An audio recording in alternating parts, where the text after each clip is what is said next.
So, let's see what's on our list of creepypasta ideas to do today. Now,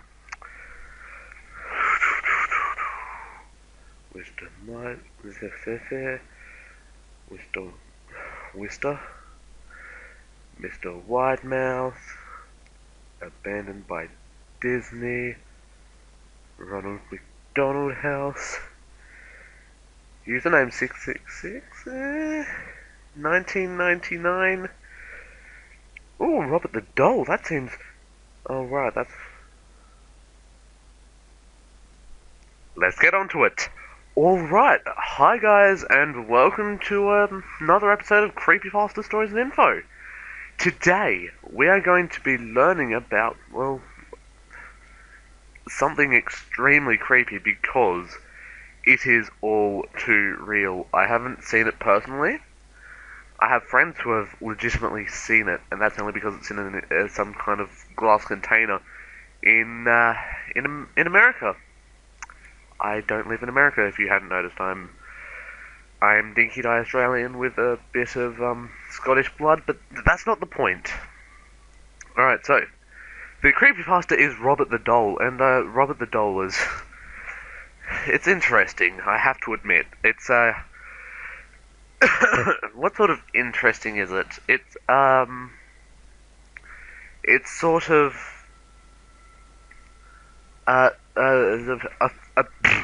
it's Squidward's suicide sort of interesting, I think. And I haven't read the creepypasta, I've heard about it. It seems really, really cool. And I've written down a list of all these creepypastas I'm going to do before I give up and do some lesser known creepypastas. So this should be good. So I hope you guys will enjoy this video, and let's go on to the reading. In the late 1800s, Thomas Otto and his family moved into a mansion at the corner of Eaton and Simonton Streets in Key West, Florida, now known as the Artist House. The Ottos were known to be stern with their servants, sometimes even mistreating them. It was the treatment of one such Haitian servant that provides a twist in the story. Andrew had a very bad ear. I mean, nothing. This woman was hired to take care of their son Robert. One day, Mrs. Otto supposedly witnessed her practicing black magic in their backyard and fired her. Before she left, the woman gave Robert a lifelike doll which stood 3 feet tall, had buttons for eyes, human hair, believed to be Robert's, and was filled with straw. Dolls that resembled children were not unheard of during this time, but this one provided to be special. Robert named the doll after himself and often dressed it in his clothes. Robert, the doll, became his trustworthy companion. He took it with him on shopping trips into town. The doll had a seat at the dinner table, where Robert would sneak in bites of food when his parents weren't looking. Robert would even be tucked into bed with the boy at night. Soon, this innocent relationship took on a strange nature. Soon after, Robert chose to be referred to by his middle name, Jean, after being scolded by his mother. Told her that Robert was the doll's name. He told her that Robert was the doll's name, not his. Jean was often heard in its toy room having conversations with Robert. Jean would say something in his childish manner, and responses could be heard in a much lower voice. Sometimes Jean would be very agitated, worrying the servants and his mother. She would, on occasion, burst in to find her son cowering in a corner while Robert sat perched in a chair, or on the bed glaring at him. This was only the beginning. Household objects would be found thrown across the room. Jean's toys turned up, mutilated, and giggling could be heard. Whenever these unusual acts took place, Jean always said, "Robert did it." The boy took the punishment, but always insisted that the blame was Robert's. As the mischief grew, more and more servants took their leave as new ones were hired. The Otto's relatives felt it was time to do something. With the recommendation of a great aunt, Jean's parents removed Robert from his care and placed him in a box in the attic. This is where he resided for many years. After the death of his father, Gene was willed his boyhood home. He decided to live in the Victorian mansion with his new wife. Gene had become an artist and felt the house was spacious and would provide a place for him to paint. He went to the attic and dusted off his childhood toy. He became attached to the doll despite his wife's displeasure. Gene would take the doll along with him everywhere they went. He even sat in his favorite little chair while Gene and his wife slept nearby. The turret room became Robert's domain after Mrs. Otto moved him back into the attic. The marriage slowly became sour until Mrs. Otto supposedly went insane and died of unknown reasons.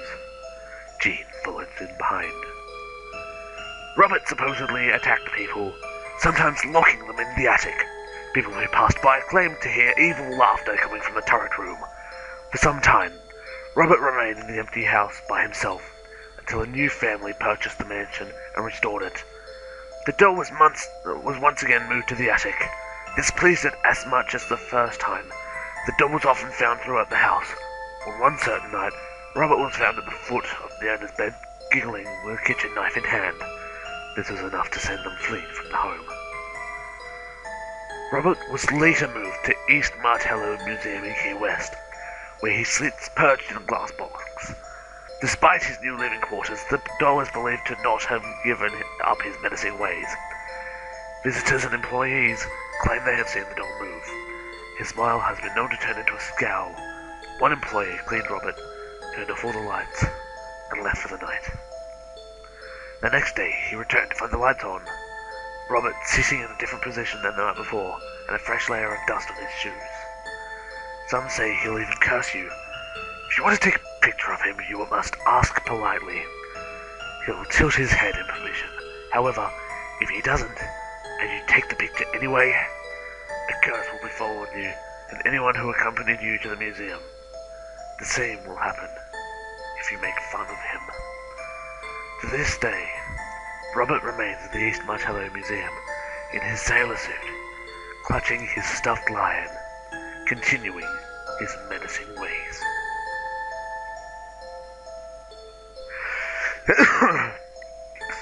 So yeah, that was Robert the Doll. Really good creepypasta, and I kind of want to show you another person's perspective of it. I only found out about this creepypasta just the other day because of a video. I mean, people have told me about the doll before, and I'm just thinking, wouldn't be something creepy like a creepypasta, rah rah rah rah. And so I was on YouTube, I was derping around, I was watching videos, and I came across a Tats Top Vids video. You've probably heard of them, they're really good. And I've got a really blocked nose too. And they made a video about the top 22 non-gaming pastas, and I thought, you know, this could be an interesting one, because considering it was number one, and either I'll leave a clip to the video, which I'll probably do that now, or I will leave a link in the description. I'll probably do both, because that's just the sort of person I am. So, thanks for watching, you've been a wonderful audience. Don't forget to hit that subscribe button right in its face. I know you want to, I know you will, I hope you will. It'd be really great if you could. So thank you. What else do I have to say? I don't have much else to say. I've got a really bad cough for some reason. Had it since yesterday. It's raining really heavily yesterday, so thanks. I was gonna say something else. Oh yeah, this is Novo Parrot, signing off.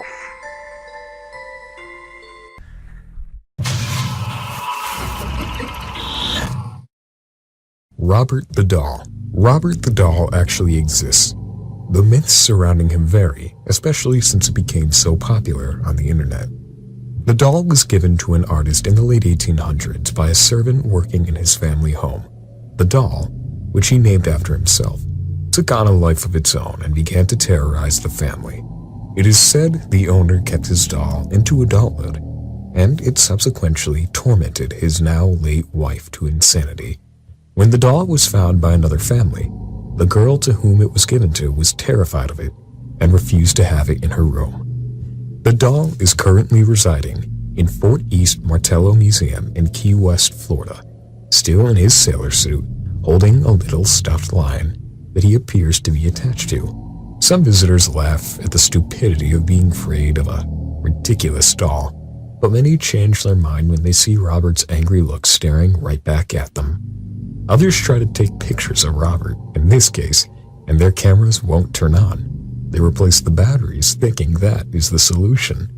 But the new batteries are not working either. When they leave the museum, the cameras turn on and the batteries fully charged. One male visitor, who didn't believe the curse was true, videotaped his entire day at the museum.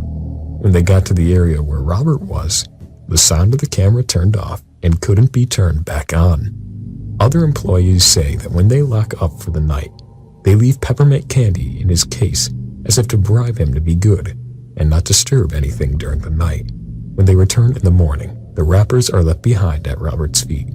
It's also stated that if people mock him, Robert is said to lay a curse on them, hence all the written apology letters